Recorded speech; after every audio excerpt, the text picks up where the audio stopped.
Kia ora koutou and welcome to Markets, Mystics and Mayhem, a weekly podcast with Kiwi Bank's economics team alongside the occasional special guest. We'll delve into the data, decipher policy decisions, monitor the markets and analyse the issues impacting the Kiwi economy. Let's get into it. Kia ora. Welcome back to another episode of Markets, Mystics and Mayhem. Today's an exciting episode. The Reserve Bank met last week and they delivered another 50 basis points, taking the cash rate to 3.75. But even better, we actually saw a bit more progress on their trajectory and where they're actually taking interest rates. So we're pretty excited. We're pretty amped up. Jarrod, what's your take from last week? Oh, look, I completely agree. The Reserve Bank delivered 50, which everyone was expecting, but it's still a big move in itself. We've gone from a cash rate of 5.5, and we're now down at 3.75. The main message, though, within the report was a lowering of their OCR track. Now, their OCR track is a forecast of where they think the cash rate's going to go, and it's been lowered, and it's now bang in line with our expectations for a terminal rate of 3%. So another 75 to come. We are pumped, we are amped, and we are looking forward to a recovery in the second half of this year. Clarifying, not 75 basis points in one go though, right? No, fair point, fair call. No, they've decided to slow down now and they'll deliver 25. So 325 basis point moves from here. Yeah, and I think that's just, why don't we recap and say, what did the November OCR track look like? You had it 3.5 by the end of this year, now back down to 3%, right? Yeah, so 50 bit move. Yeah. That's big. That's huge, yeah. Yeah, we can't forget how almost bizarre the November track was to say that we weren't going to get to neutral until deep in 2027, and now that's been pulled all the way back to this year, 2025, and it's what we've long been calling for, as you said, but definitely a really big move, which is kind of, I found it quite surprising. After the Reserve Bank announcement, I went on, online and on LinkedIn, and I saw there were still quite a few people disappointed out there, whether they thought maybe they were expecting a 75 basis point cut, or maybe even just the fact that they are slowing down now from delivering 50s to now 25 basis points. Yeah, and it's still feeding through for many of these people, right? So there's still people sitting there on a mortgage rate potentially in the 7s looking for a mortgage rate to drop into the 5s. So there is significant relief coming. 81% of the book is fixed for less than a year, so it is rolling off quite quickly, and that will feed through, and these people will feel better about life. But moving from 50s to 25s from here, it's one of those things that's harder to explain. I've had a few people ask me, well, if you're calling for 3, why don't you just get there as fast as possible, deliver another 50 and 25, and you're done much faster? And I have a lot of sympathy for that call. Yeah, I was going to ask you, MJ, actually, because part of maybe the reasoning behind moving from these 50s to 25s is sort of the uncertainty that's kind of unfolding globally, and also maybe the risks to the outlook. And MJ, I know you spent some time looking at their forecast. So what are we seeing there? Is that kind of explaining why we might be moving to these 25 basis point cuts instead of 50? Yeah, their outlook is very similar to ours, where it's, the second half of the year where we start to see things pick up. I think the big risk is around domestic inflation. So I think one reason why they opted for 50, which in itself is still quite an outsized cut. The reason not to go 75 is because domestic inflation is still running quite hot. We have seen overall inflation fall back to 2%, and we see it kind of bouncing around here. But that domestic inflation picture is still running hot, and you don't want to, risk any reacceleration there if you cut too quickly. But 75 basis points. I think you just have to kind of trust the process. That, as you say, it's good to remind people that monetary policy operates with a lag. It's shortened this time around, but you just have to trust the process, wait for these rate cuts to come through, and then kind of reassess. So I think stepping down to 25 basis point moves from here, I think is appropriate. So their forecasts show a bit of a bounce in inflation, which ours don't. So what's happening there? it's off the back of stronger tradable or imported inflation. We do have it as well. I think we see headline inflation kind of creeping up towards 2.5% kind of in the second half of this year. It's something we factored in because we've been calling for a lower currency for a while, and that's something that we've put into our forecast. And with that, just spits out a higher tradable inflation.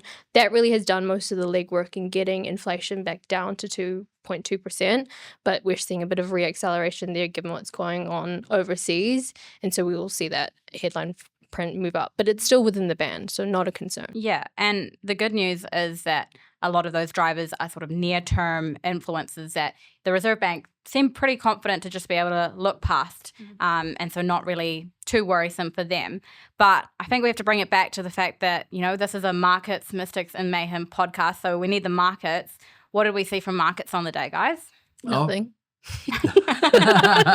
Nothing. That was short. Okay. Yeah. Next, we have seen some big moves in markets. Some big moves around Trump. As he was getting elected, we've seen our curve steepen up a lot. So what that means is long-term rates are holding or have been higher than shorter-term rates, which have been cut by the Reserve Bank. So we've got quite a steep curve, and you look at our curve relative to the US, which is actually quite flat. That difference between the two is at a bit of a record. So some of these investment managers out there are actually looking at Kiwi and going, your govy curve isn't actually that bad. Like, it is actually attractive in the longer end when you compare it to some of these other places. So it is interesting in financial markets at the moment. The terminal rate, which is what we all focus on a lot here, set by the market, is around 310, 315. So they're kind of in line with the Reserve Bank's 310 in their OCR track. We're obviously calling 3. I look at that and I go, you know what? I think they're definitely going to 3. So you're going to pick up 10, 15 bips on that. And what are the risks to our call? Is there an upside risk where the Reserve Bank only cuts to 1 to 3.5? Don't think so. Is there an upside risk where they stop at 3.25? Yeah. Okay. So your loss. If the world gets worse and Trump's tariffs turn into a proper war, financial markets overseas seize up for whatever reason, you're going to make a lot of money on the Kiwi front end, because the Kiwi front end is pricing rates going back to neutral. That's not stimulatory, by the way, by definition. Stimulatory is below 3. With the recession that we've had, you could easily argue the need to go below 3, and we would argue that quite quickly. So anything that goes wrong, that Kiwi short end's still got quite a bit of room to rally. And a decision to go below 3, in my opinion, is not a decision to do 25 bips. It's 50 bips. If you think you need to stimulate the economy, it's 2.5, 2. It's not, one more 25 basis point rate cut. Who cares? If they are making that decision, there's still some room in our short end to rally. So you're saying then that the balance of risks to our forecast, which is the same as the Reserve Bank's, is to the downside given what's happening. It's we do expect economic growth to pick up, but if it doesn't pick up the way we expect kind of in the middle of this year, I think there is that case, which we've said for a while, that inflation goes below 2%, and that requires a more front-loaded approach from the Reserve Bank than they already have now. Yeah, and I think, in speaking to RBNZ officials, the risks are clearly to the downside. Clearly to the downside. We've got a massive output gap, which is feeding through into your non-tradables view, and we've got some serious risks, geopolitical risks, trade risks, all that sort of stuff overseas. Yeah, it's interesting now when you look at the Reserve Bank's OCR track, which effectively went to match market pricing, right? But unlike market pricing, the Reserve Bank's OCR track just flatlines at the end of this year at about 3.1%, whereas at market pricing, they're actually going above and beyond that, starting to price in hikes further out. So that's also our view, right, going forward? Yeah, I mean, way forward, not the story into early 2027. Yeah, I would like to have this conversation again in a year's time. And I think that if things go according to plan, if things go according to your forecast, MJ, we will be saying, the next move's a rate hike. It's probably at the back end of 2026 at best. Maybe it's a 27 story, but that's economic cycles for you, right? If we get our way through this according to plan, then the next move's a hike, yeah, for sure. And that's when we'll go to our customers and say, next move's a hike, and see how that's received. But obviously not a story for today.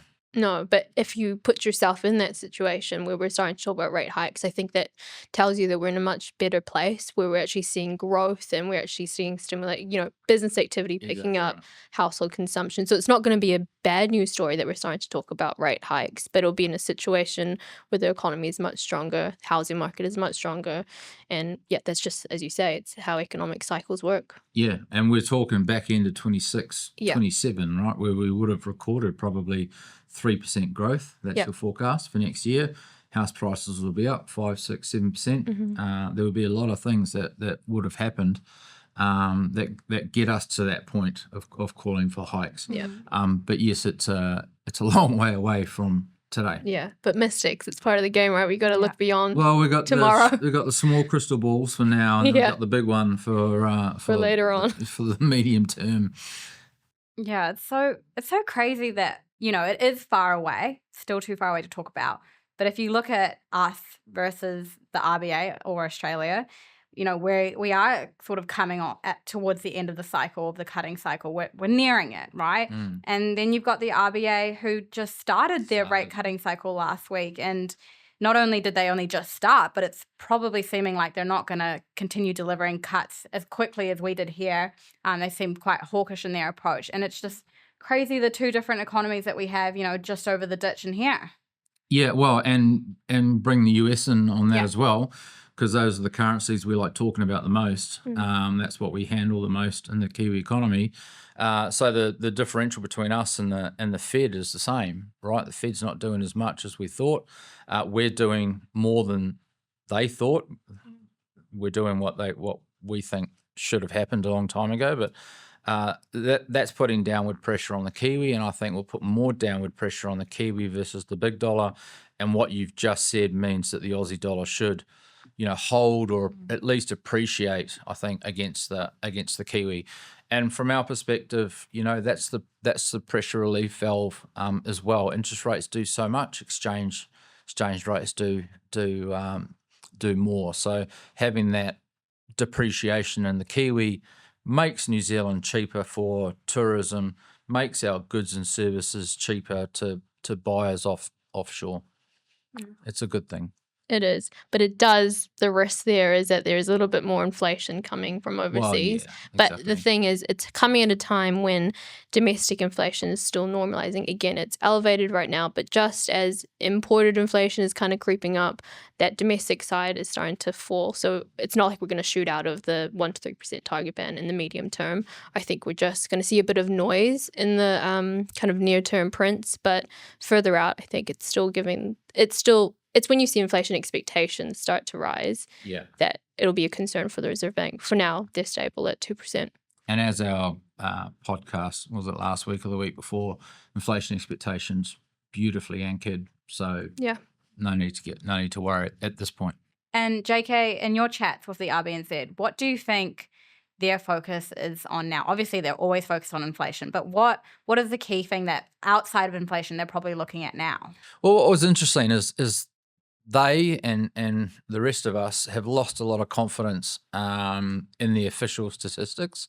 So the big quarterly reports like the GDP report, which had massive revisions in it, CPI report and the others, they're losing some confidence in it. And fair enough, there's been some extraordinary volatility in the revisions, and they're focusing more on the high frequency data, which is what we do, and it's what we've done all along. So I think that's helpful. They'll get those turning points faster, and they're putting more weight on those than they are the official statistics. The other thing that they're looking for is investment intentions. So bang in line with what we're thinking at the moment. we really want to see that lift in business confidence turn into a lift in activity, which would then lead to a lift in investment intentions and hiring intentions. So, the NZIER survey, the quarterly survey of business opinion, here's a free plug. Great survey, and gives us really good insights on what businesses are thinking. So, what bothers you the most with the current situation, or what bothers me the most? would keep you awake at night?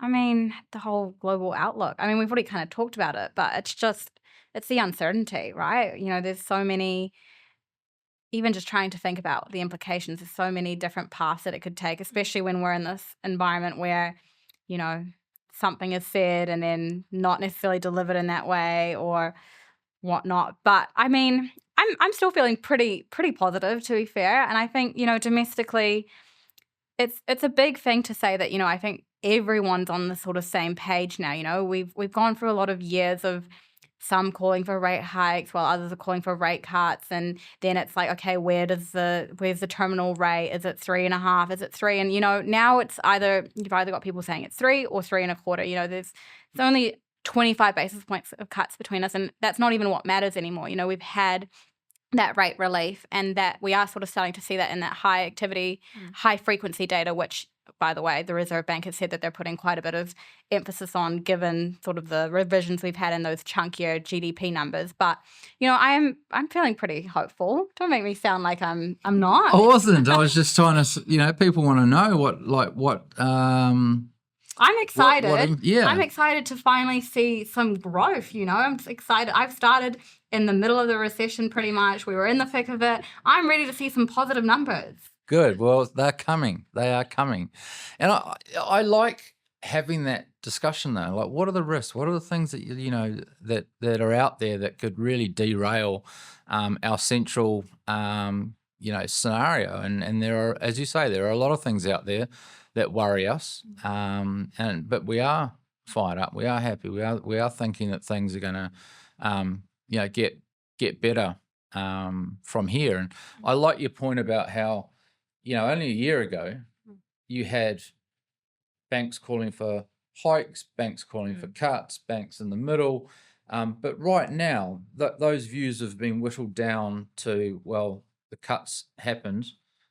Most of them have been delivered, and they're going to 3. So there's not a lot of argument around that anymore. And the only argument that could open up is if they need to cut by even more. So right here, right now, we are all on the same page, which, there's a great joke about economists. You line 10 economists up and you get 10 different views, maybe 11 different views. Whereas now you've lined up 3 and we're all on the same view. Yeah. That's got to be a record. But other economists as well around the economy, I think we're all pretty much on the same page now. So that's good for, I think it's good for the Reserve Bank. Their message is clear now. I think it's good for households and businesses. I think the message is clear now. Yes, things are improving, things are getting better. And, look to the second half of this year with a spring in your step. Yeah. I think you've wrapped it up perfectly, actually. Don't think I even need to do an outro. I wanted to see you do a better version of what I just did. Okay. Well, can we actually discuss one more thing, Okay, which go is for it. something we always get asked is, where do we see retail rates going from here, especially given the fact that, as we've said, the new OCR track effectively just matched market pricing. So we saw pretty minimal movement on the day in terms of wholesale rates. What does that mean for the pass-through, if anything? Yeah, there's still more to come.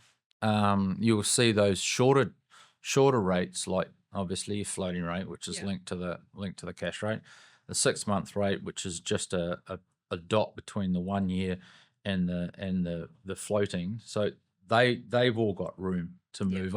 I still think the 2-year will move lower, and we're seeing some quite interesting special rates at the moment where you're getting close to 4 point something % on a few. So I think there's room to move further. Those longer term rates, your 3-year and beyond, I think because of the steepness of our curve, they'll be held probably where they are. and may end the year higher than where they are now. But those shorter dated rates, I think, have got further to fall as the cash rate goes. Yeah, especially if we start to be in a position where we need to go below 3%. The market's not quite priced then that you've got in. a lot more move Yeah. to come. Yeah, exactly. Yeah. And I think that's the balance of risks. Yeah.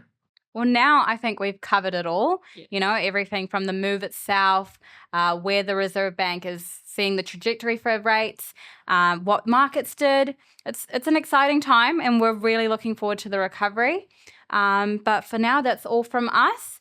Some exciting news, though, is you can now listen to us on Apple Podcasts, as well as Spotify and YouTube. So, you know, if you enjoyed today, please give us a like, a follow, a share with your friends, and we'll see you next week. You've been tuned into This is Kiwi Economics, Markets, Mystics and Mayhem. We'll be back next week for more analysis and insights.